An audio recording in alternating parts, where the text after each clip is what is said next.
Yes, very good morning, boys and girls. Very good morning, boys and girls. Very good morning, boys and girls.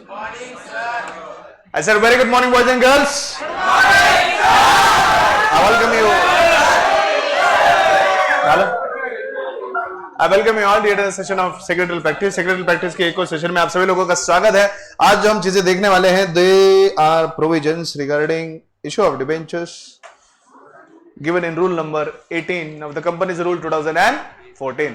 कल जो मैंने discuss किए थे वो थे सारे provisions given in the Companies Act 2013 section number 71. Section number 71 of the Companies Act 2013 states various provisions regarding issue of debentures. First provision कहता है no voting rights. क्या कहता है पहला provision? No voting rights. Debenture holder को किसी भी तरह के वोटिंग राइट्स नहीं दिए जाते. क्यों नहीं दिए जाते? क्योंकि हमारे यहाँ जो डिबेंचर्स इशू किए जाते थे सेक्योर्ड डिबेंचर्स जिसके ऊपर ऑलरेडी एसेट के ऊपर चार्ज क्रिएट किया जाता है. Second types of debenture, very types of debentures which are being issued. अलग अलग भिन्न भिन्न प्रकार के हमारे यहाँ डिबेंचर्स इशू किए जाते हैं, जैसे कि redeemable debentures, irredeemable debentures, convertible debentures, non convertible debentures, secured debentures, unsecured debentures, और कौन से रह गए भैया? Registered and bearer debentures. These are the types of debentures we issue. इसके बाद payment of interest and redemption. The debentures which are being issued have to be compulsory redeemed, and whatever reward we pay to the debenture holder is nothing but the interest. इसके बाद हमने point देखा था debenture certificate. Debenture certificate is to be issued to all the debenture holder after 6 months, before 6 months after completion of date of allotment of debentures. Debentures allotment complete होने के 6 महीने के भीतर जो है डिबेंचर सर्टिफिकेट इशू करना पड़ता है. Create debenture redemption reserve. Every other company, every other unlisted company has to create a separate reserve which is called as debenture redemption reserve. Out of the profits every year, the company has to keep certain amount of the profit into that particular account which is called as debenture redemption reserve, and that amount which is kept aside in the debenture redemption reserve has to be utilized only for the repayment of the debenture capital at the maturity. Appointment of debenture trustees. ससुर जी का appointment बहुत जरूरी है क्योंकि ससुर जी ध्यान रखेंगे बहुरानी का. हो तुम्हारे इसमें अलग है, तुम तो घर जवाई बन रहे हैं ना, तो ससुर जी दूल्हे राजे का ध्यान रखेंगे. क्यों राव है ना? हाँ. So in case of debenture trustee, debenture trustee have to be appointed with the number of debenture holders is more than 500. जिन कंपनी में डिबेंचर होल्डर की संख्या 500 से ज्यादा है वहां पर डिबेंचर ट्रस्टी का अपॉइंटमेंट जरूरी होता है. Debenture trustee is appointed by the company as per the debenture trustee which states the terms and condition regarding the debenture issue. Charges created over the assets of the company in case of second debentures which is in the name of the debenture trustee. The debenture trustee is no doubt appointed by the company but works for the interest of the debenture holders. Next point,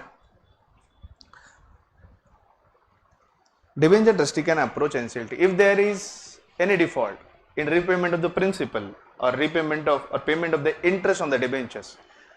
Then in that particular case the trustee may ask the company to do the needful and make a proper repayment of the capital and also the interest thereon.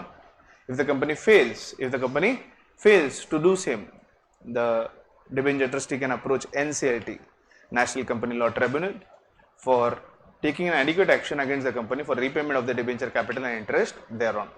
As I have said कि हमारे normal criminal procedures के लिए district court is the first court जहां से सब चीजें शुरू होती है. डिस्ट्रिक्ट कोर्ट, हाई कोर्ट और सुप्रीम कोर्ट. लेकिन कंपनी लॉ मैटर्स में ऐसा नहीं है. बेसिक कोर्ट क्या है हमारा? What is the basic court? We have NCLT, high court and then supreme court. The basic matters regarding a joint stock company are addressed in the, they are not addressed in the district court but they are addressed at the basic or primary level, that is NCLT, right? इसके बाद next point था impose restriction. अभी जिस company में घोटाला चल रहा है डिबेंचर ट्रस्टी को लगता है कि इनके कामकाज के ऊपर इमीडिएट अगर रेस्ट्रिक्शंस नहीं लगाए जाते तो ऐसे केस के अंदर कंपनी और भी ज्यादा लाइबिलिटी इनकर करके और ज्यादा डूब सकती है और जिन लोगों के पैसे थोड़े बहुत रिकवर होने हैं वो उतने पैसे भी रिकवर नहीं हो पाएंगे. तो ऐसे केस के अंदर एनसीएलटी डिबेंचर ट्रस्टी की रिक्वेस्ट पर और चीजों के मद्देनजर देखते हुए कंपनी के बिजनेस के ऊपर रिस्ट्रिक्शंस ला सकते हैं. Next, punishment for contribution of the provision of the companies act. If any of the provision of the section number 71 of the Companies Act is not fulfilled, the company shall be liable with a fine and every other officer in default shall also be liable for fine and imprisonment. right? Now this will differ from case to case.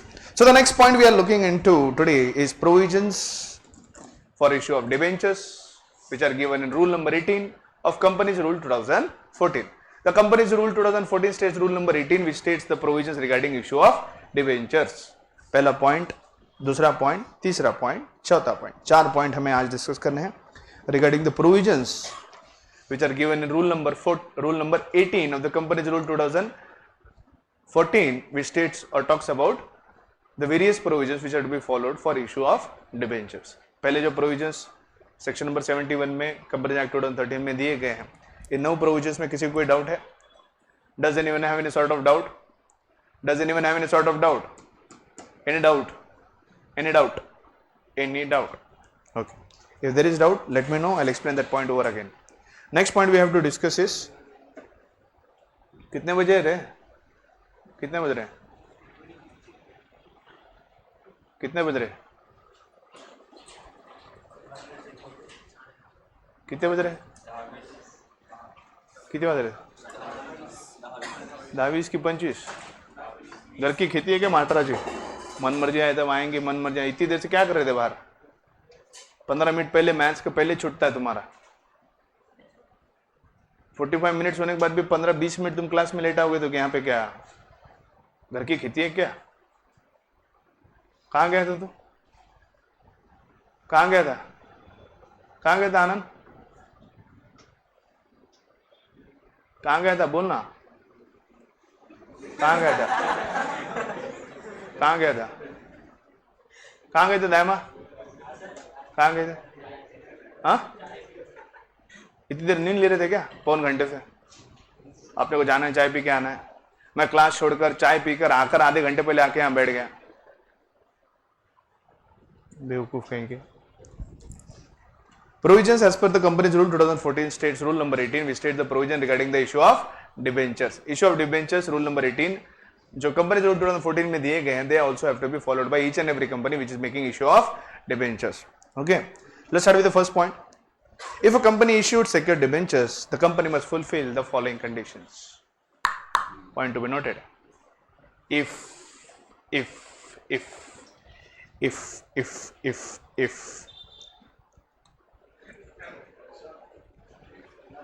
कौन है?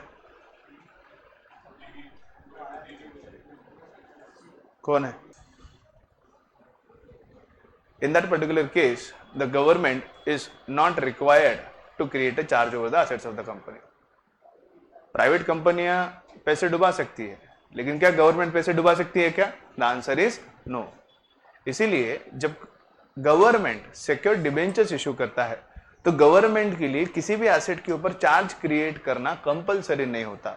लेकिन government organisation को छोड़कर बाकी कोई भी company अगर debenture secured debentures issue करते हैं तो ऐसे केस में charge is to be created over the assets of the company. पहला पॉइंट है टेन्योर का. What is the tenure of debentures? 10 years. What is the charge on the assets of the company? It should be equivalent to the entire value of the debenture issued along with the interest to which is to be paid on it. अगर 1 करोड़ के debenture 10 साल के लिए issue किए eight 10% के हिसाब से उसका इंटरेस्ट कितना होता है? 10 लाख रुपए. 1 करोड़ के ऊपर 10% इज 10 लाख. 10 साल के बाद इंटरेस्ट कितना होगा? 1 करोड़. प्रिंसिपल अमाउंट कितनी हुई? 1 करोड़. तो charge of the assets 1 crore के एसेट देने पड़ेंगे या 2 करोड़ के? 2 crore. Charge should be created on the assets of the company worth value of 2 crores and not just 1 crore. Not just repayment of the capital, but the payment of the interest also has to be assured and guaranteed. Only in case of government issuing the debentures, no charge is to be created on the assets of the company. Are we okay and clear? Are we okay and clear? Next point is appointment of debenture trustee. Every other company where the number of debenture holder is more than 500, every other company where the number of debenture holder is more than 500 has to compulsorily appoint a debenture trustee. The debenture trustee will be appointed by whom? By the company. कौन appoint करेगा debenture trustee को? Company. The company will appoint the debenture trustee and that appointment will be on the basis of debenture trust deed. And that debenture trust deed will contain all the terms and conditions regarding the debentures which are being issued. On the basis of debenture trustee, So on the basis of debenture trust deed, the debenture trustee will be appointed by the company. Even if after being appointed by the company, the debenture trustee has to work for the interest of the debenture holders or the company. The debenture trustee has to work for the interest of debenture holders. ससुर जी किसका ध्यान रखेंगे, बेटे का या बहुरानी का? बहुरानी का. ससुर जी का काम है बहुरानी के इंटरेस्ट को प्रोटेक्ट करे, right? So debenture trust deed के मुताबिक जो डिबेंचर ट्रस्टी का अपॉइंटमेंट होता है, वो debenture trustee should work for the interest, that debenture trustee should work for the interest of the debenture holders and not that of the company. Before issuing prospectus or offer letter, और debenture trustee की appointment prospectus issue होने से पहले होनी चाहिए, क्योंकि that prospectus which is issued for issue of debentures should contain the name of the debenture trustee. Debenture trustee का नाम उस प्रोस्पेक्टस में मेंशन होना चाहिए कि काजू कतरेला इज आर डिबेंचर ट्रस्टी.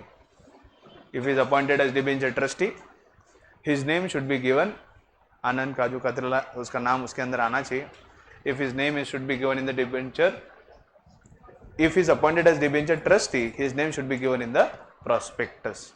इसलिए अपॉइंटमेंट ऑफ डिबेंचर ट्रस्टी पहला होता है, डिबेंचर इशू का प्रोसीजर बाद में होता है. पहले ट्रस्टी को अपॉइंट करो. अगर आपको पता है कि आप जो डिबेंचर इश्यू कर रहे हो उसमें डिबेंचर्स की संख्या 500 से ज्यादा है, तो सबसे पहले डिबेंचर ट्रस्टी को अपॉइंट करो. जो डिबेंचर ट्रस्टी को अपॉइंट किया उसका नाम प्रोस्पेक्टस में मेंशन करो और उसके बाद प्रोस्पेक्टस या लेटर ऑफ ऑफर इश्यू करो, right? The company has to appoint a debenture trustee and company also has to execute a debenture trust deed. Debenture trust deed either before issuing prospectus और offer letter और within 16 days from the date of allotment of debentures. अब appointment जो है debenture trustee का, वो prospectus या letter of offer issue होने से पहले हो जाना चाहिए. लेकिन जो डिबेंचर ट्रस्ट डीड है, जो डिबेंचर ट्रस्टी और कंपनी के बीच में होने वाली है, वो डिबेंचर ट्रस्ट डीड उसके अपॉइंटमेंट वक्त भी एग्जीक्यूट की जा सकती है या फिर डिबेंचर्स के अलॉटमेंट के बाद, डिबेंचर्स के अलॉटमेंट के बाद भी एग्जीक्यूट की जाती है. मान लो इसका अपॉइंटमेंट डिबेंचर ट्रस्टी बतौर हो गया, but there is no debenture trust deed which has been executed between the company and the debenture trustee. But debenture trust deed should be compulsorily executed last to last before 60 days from the date of completion of allotment of debentures. Debentures का allotment complete हो गया, उसके 60 दिन के भीतर क्यों ना हो, डिबेंचर ट्रस्ट डीड के एग्रीमेंट डिबेंचर ट्रस्टी और कंपनी के बीच में हो जानी चाहिए, right? The deed contains the terms and conditions agreed upon by the company and the trustee and clearly states the role of the debenture trustee. उस deed के अंदर क्लियरली डिबेंचर इशू के सारे टर्म्स एंड कंडीशंस दिए जाएंगे और trustee और company के बीच के सारे अंडरस्टैंडिंग्स और सारे पावर्स को उसके अंदर डिफाइन किया जाएगा. Next point here is create debenture redemption reserve. What is the next point we have? Create debenture redemption reserve. इसके बारे में कल मैंने बताया था. Debenture redemption reserve, why is it created? Debenture redemption reserve is created with the intention of having sufficient funds for the repayment of the capital at the time of maturity. पहला वाला point tenure कहता है. What is the maximum tenure और time period for which the debentures can be issued? 10 years. 10 साल के बाद expiry के वक्त हमारे पास सफिशिएंट पैसा हो, इसके लिए इंश्योर करने के लिए एक अलग से अकाउंट या रिजर्व क्रिएट करना पड़ता है, जिसे हम कहते हैं debenture redemption reserve. Now what is the condition which is given in rule number 18 of the company rule 2014 which talks about debenture redemption reserve? Every company, क्या कहते हैं यहाँ पे? Every company has to maintain, every company has to maintain a reserve up to 25%, a reserve up to 25% of the outstanding value of the debentures as on every 31st of March, as on every 31st of March in its debenture redemption reserve. Simple भाषा में अगर बोलना है तो अगर मैंने 10 लाख के debentures issue किए हैं, the outstanding value of the debentures as on 31st of March is 10 lakh. How much should be the minimum balance in the debenture redemption reserve? It should be at least 2.5 lakh rupees. And this debenture redemption reserve and the balance in the debenture redemption reserve should be created out of the profits. जो कुछ भी company के profits होंगे उस profit में से जितने debenture outstanding है उसकी 25% वैल्यू आपको अलग अकाउंट में जमा करनी पड़ेगी, जिसे हम कहते हैं डिबेंचर रिडम्पशन रिजर्व। मिनिमम कितना अमाउंट मेंटेन करना है आपको?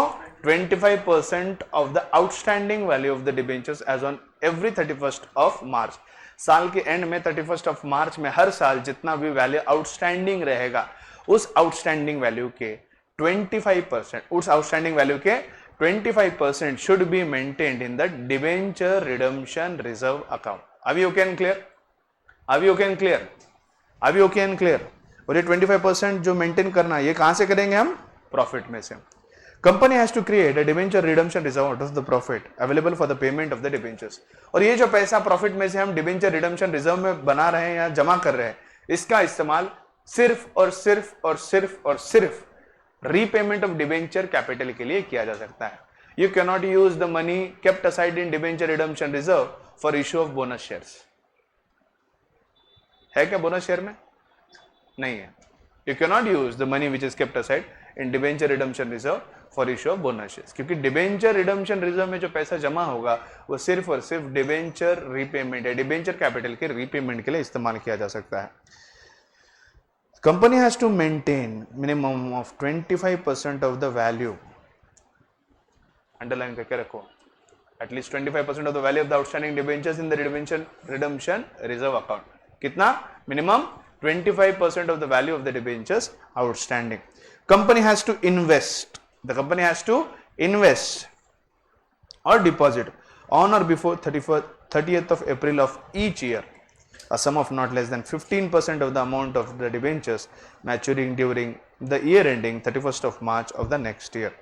Company from this account can be used. अब यहाँ पे एक और पॉइंट है, जितने भी हमारे डिबेंचर्स मैच्योर होने वाले हैं उसके 25% वैल्यू डिबेंचर रिडम्पशन रिजर्व में जमा हो जाने चाहिए। लेट्स से अगले साल मेरे 10 लाख रुपए के on 31st of March 2022 debentures worth ₹10 lakhs are maturing. Next year, next 31st of March को, यानी अगले 1 अप्रैल 2022, 1st of April 2022 debentures worth ₹10 lakh are maturing. कितने लाख के? 10 लाख के। कब? इस 31 मार्च को। इस ईयर एंड में, चालू साल जो है, चालू साल का ईयर एंड कब है? 31st of March 2022। On 31st of March 2022 debentures worth ₹10 lakhs are maturing. तो उसके 15% कितना होता है? 1.5 लाख। तो साल के एंड में जितने डिबेंचर्स मैच्योर हो रहे हैं उसके वैल्यू के 15% वैल्यू आपको कंपलसरी डिबेंचर रिडम्पशन रिजर्व में जमा करने पड़ेंगे साल की शुरुआत में। साल की शुरुआत कब है? 1st of April 2021। So as on 1st of April 2021 the company should transfer a balance of 1.5 lakh rupees to debenture redemption reserve, which is 15% of the value which are maturing as on 31st of March of ending of that year. साल के end में जितने value के debentures mature हो रहे हैं उसके 15% value आपको साल के शुरुआत में डिबेंचर रिडम्पशन रिजर्व में ट्रांसफर करना है। यस और नो? साल के एंड में कितने वैल्यू के डिबेंचर्स मैच्योर हो रहे हैं? 10 लाख के। उसके 15% कितना होता है? 1.5 lakhs, which have to be transferred to debenture redemption reserve as on the start of the year. साल की शुरुआत कब है?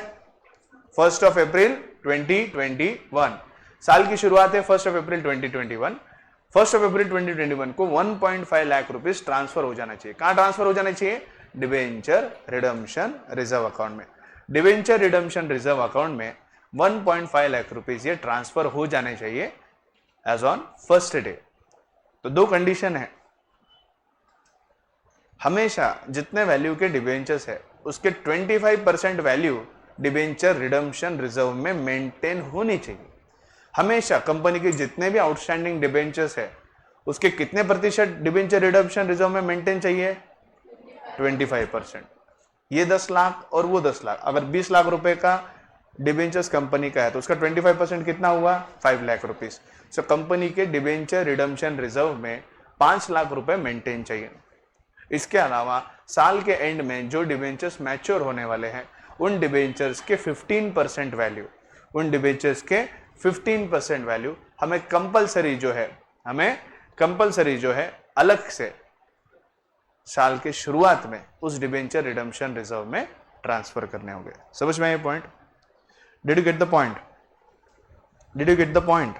देखो यहां पे दिया है company has to invest on or before 30th of April, sorry पहले मंथ के एंड में 30 अप्रैल तक, पहले महीने के एंड तक, साल के एंड में जो मैच्योर हो रहे हैं उसके 15% वैल्यू आपको डिबेंचर रिडम्पशन रिजर्व में ट्रांसफर करना है। तो साल की शुरुआत में तैयारी रहेगी तो साल के एंड में बचे हुए 8.5 लाख रुपए जमा करने के लिए प्रॉब्लम नहीं होगा। इस लॉजिक से इस डिबेंचर रिडम्पशन रिजर्व को बनाया गया है। अभी okay and clear? Any doubt? Any doubt? चलो अगला पॉइंट देखें, requirements as per the SEBI of the issue of debentures. हाँ अभी 4 पॉइंट तो पढ़ा है मैंने। हाँ क्या रिक्वायरमेंट्स एज पर सेबी? मेरा थोड़ी कोई सुनता, मेरी कोई नहीं सुनता, मैं भी किसी की नहीं सुनूंगा। जाओ, I am also not going to listen, even I am not going to listen, मैं भी किसी की नहीं सुना। चलो, requirements as per SEBI for the issue of debentures. First point है मिनिमम सब्सक्रिप्शन। पहला पॉइंट है minimum subscription. The SEBI regulation 2008 has stated the conditions regarding the minimum subscription of debentures. Minimum subscription of debentures, right? Minimum subscription, SEBI, which gives the rules and regulations regarding issue of debentures. Now, requirements as per the SEBI for issue of debentures. The point is requirements of SEBI as per regulations 2008, 2009 और 2015 के regulations है। SEBI regulations किसे applicable है? SEBI regulation किसे applicable है? यानी अब ये point 4.1.3 is applicable to what kind of companies? Listed companies. पहला पॉइंट क्या है? Minimum subscription. What is the condition regarding minimum subscription of shares given in the companies act 2013 state that minimum subscription of 90% should be received in case of issue of shares. जितने shares issue किए गए हैं उसके 90% shares subscribe हो जाने चाहिए। लेकिन अब हम डिबेंचर्स की बात कर रहे हैं। The SEBI regulation 2008 states that the minimum subscription regarding the debentures should be reserved। कल देखेंगे।